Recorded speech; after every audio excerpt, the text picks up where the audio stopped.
আলাউদ্দিনের কথা মনে আছে? প্রদীপ ঘষা দিলেই ঘুষখোর চাচার মতো মোটা একটা ভুঁড়ি নিয়ে দৈত্য বের হতো। আপনারা কি একবারও ভেবে দেখেছেন 2026 সালে সেই দৈত্যর অবস্থা কি এবং সে কোথায় আছে? আমি আজকে দেখাচ্ছি কিভাবে।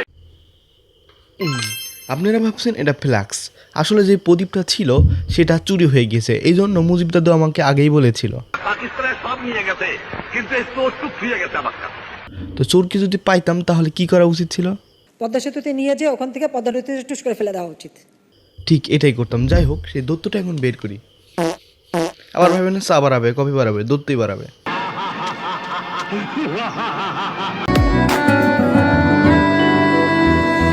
এখন আপনাদের প্রশ্ন, দৈত্যর এমন অবস্থা হলো কি করে? এই 2026 সে আসলে টিকটক করার জন্য অনেকদিন পর ফ্ল্যাক্স থেকে বের হয়েছে। তার গায়ের রং আগে ছিল নীল, সেটা এখন একটু লতা হারবাল মিশিয়ে এখন একটু সাদা হয়েছে।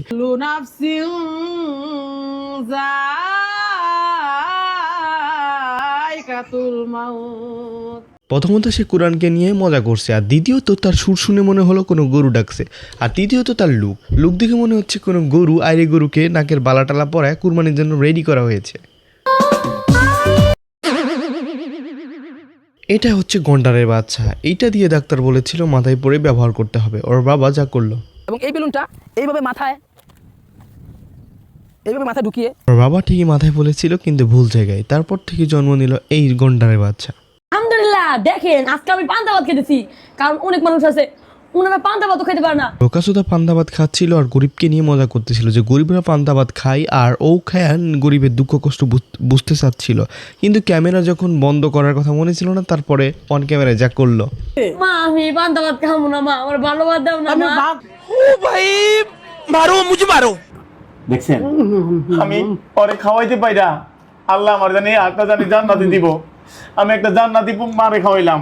উনি ওনার মাকে খাওয়াই দিচ্ছে। ওনাকে যে জন্ম দিয়েছিল সে জানতো যে আমার ছেলে বড় হয়ে টিকটকার হবে, তাই ছোটবেলা থেকে এর হরলিক্সের জায়গায় গোবর খাওয়াতো। আর কি মানে আমি সুলতানের বউ? এই ভিডিওটা মোটামুটি ঠিক ছিল, বাট এই গন্ডারের বাচ্চা করলো কি রে? আমি সুলতানের বউ, উনার সুলতানা। বুঝলাম না এদের হিসাব নিকাশ। মানে এর ছেলে বলছে একে মা, আবার এই মা ওকে বলতেছে সুলতানা, মানে স্বামী বলতেছে, আবার স্বামী ওনাকে বউ বলতেছে, আবার বউ নাকি সৎ বাবা বলতেছে, আবার এই ওকে আন্টি বলতেছে। মানে বুঝলাম না এর কাহিনী।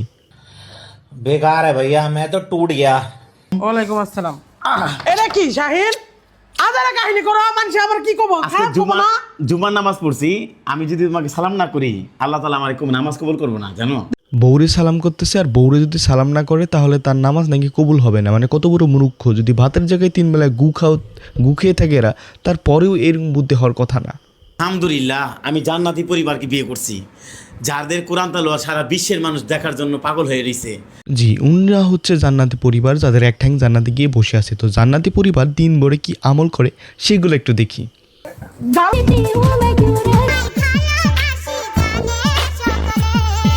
কিসে আমার মোবাইল তুই টানতে ধরলি কি জন্য? আপনি তো সেলসেলায় বেচতে যাইবেন। হ্যাঁ মা, দেখছো আমি তোমাকে বিয়ে দিয়ে কত ভালো কাজ করছি না? পোকাসোদা কইল কিরণ মারে নাকি বিয়ে দিয়ে ভালো কাজ করেছে। ঠিক আছে বাবা, তুমি একটা কাজ করো, প্রত্যেক শুক্রবারে তোমার মাকে একজনের সাথে বিয়ে দাও, তাহলে তুমি গরুর মাংস, খাসির মাংস, পোলাও, রোস্ট করবা, সব খেতে পারবা। এমনকি সপ্তাহে শুক্রবারে যদি না পোষায় তাহলে শনি রবি সোম প্রতিদিন একবার করে বিয়ে দিতে পারো। হোমন্দি কিন্তু বড় বড় সমালোচনা করার মানুষ আছে, কিন্তু খাওয়ান দেওয়ার মতো কোনো মানুষ নাই। দেখেন হয় তোমারে তো মানুষ খাওয়ান দিবে, তুমি একবেলায় যা খাও একটা হাতি দিন বেড়ে তার থেকে কম খায়। একে যদি মুকেশ আম্বানির সাথে বিয়ে দেওয়া হয়, সেই ব্যাটার ব্যবসায় লাল বাতি জ্বলে যাবে। সেই ব্যাটাও দেখবেন যে গুলিস্তানে বাটি নিয়ে দাঁড়ায় আছে, ও যে পরিমাণে খায়। তো যাই হোক, ভিডিওটা আসলে মজা করে বানাইছি। আপনারা যারা হি হি করে হাসছেন দয়া করে চ্যানেলটি সাবস্ক্রাইব করেন।